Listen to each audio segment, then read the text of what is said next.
पूजा खेडकर यांनी दिलेली यूपीएससीची परीक्षा ही वादात सापडली आहे। ओबीसी उमेदवाराला 9 वेळा परीक्षा देण्याची मुदत आहे, पण पूजा यांनी नावात बदल करून तब्बल 11 वेळा परीक्षा दिल्याचा आरोप होऊ लागलाय।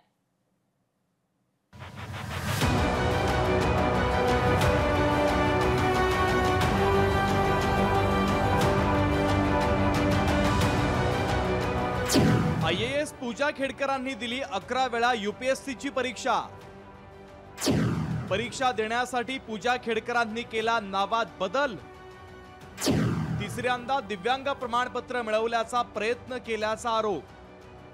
आयएएस पूजा खेडकर यांच्याबाबत रोज एक सुरस कथा आता बाहेर येते। आयएएस होण्यासाठी पूजा यांनी मर्यादेपेक्षा जास्त वेळा परीक्षा दिल्याचा दावा आता करण्यात आला।